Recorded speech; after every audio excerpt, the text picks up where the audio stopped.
Hi guys, today I'm going to be reading Duck and Goose.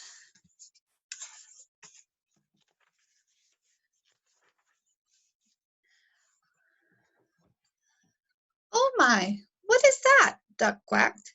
That's a silly question, Goose honked. It is a big egg, of course. Of course it's an egg.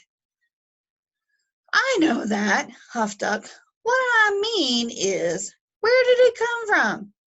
Goose looked skyward. He looked to the river. He looked to the fields. He thought very hard. Who are you? He asked finally. I, said the duck, puffing out his feathered chest, am the one whose egg this is. I saw it first. Goose quickly raised one web foot. It's mine. I touched it first. Hey, you should never put your dirty foot on an egg, Duck scolded. Don't you know anything about caring for eggs? Yes, I do, Goose cried out. Stop yelling, Duck yelled, then whispered forcefully, don't you know that you and your screaming are very likely disturbing the baby bird who's trying to take a snooze inside this egg? Goose wished the duck wasn't right. He lowered his head and whispered softly, I'm very sorry. Go back to sleep in there. My, that's quite a beauty you have, called a bluebird from across the river. Thank you. It's mine, quacked Duck. Actually, it's mine, honked Goose. Thank you. So, asked Duck, what do we do now? We should do something, suggested Goose. Yes, you're right. Good thinking, agreed Duck. Like what?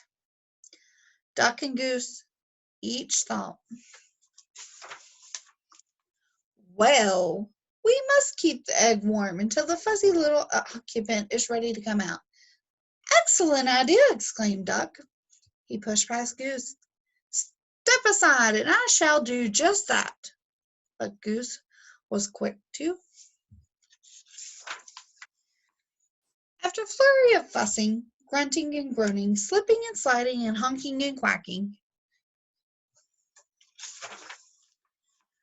Duck and Goose found themselves back to back. Scoot over. I don't have any room, complained Duck. You're much closer than me than I am to you. Stop yelling in my ear, Goose. Shh, Goose hushed, pointing at the round thing beneath him. Yes, we must remember. Quiet, quiet, quiet. We mustn't disturb the little thing. So they sat, very still and very quiet, waiting. For a long time, they waited. They listened to the crickets chirp and the frogs burp. I'm going to teach this baby bird to quack like a duck, Duck boasted. Well, I'm going to teach it to honk like a goose, Goose honked. I'm going to teach this baby bird how to waddle. So am I. They heard the pitter-patter of the rain. I'm going to teach this baby bird how to swim. Me too. To pass the time, they sniffed wildflowers in the warm sun, shared breadcrumbs while Goose taught Duck to honk. They watched the sun set in the sky, and Duck taught Goose to quack.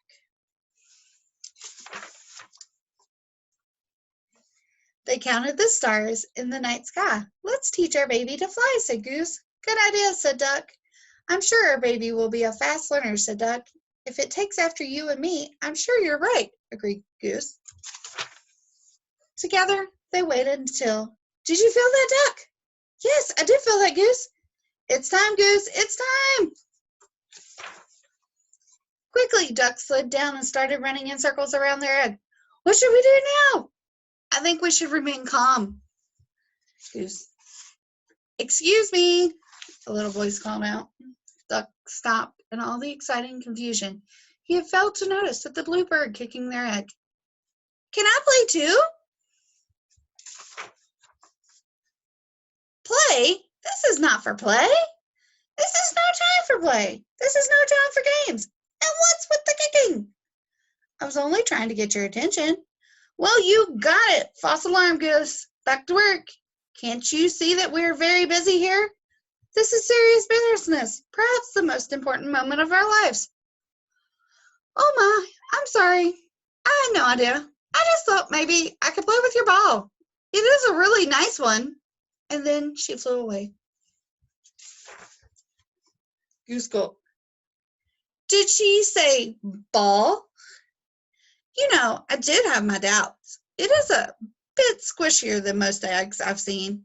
Yeah, I must say, I was somewhat suspicious of those big dots. It may not be an egg, but it is a lovely, oh, absolutely, duck. It's a keeper. As the crickets chirped and the frogs burped and the grass swayed in the gentle breeze, Goose quacked and duck honked and the ball bounced, rolled, and sometimes even flew.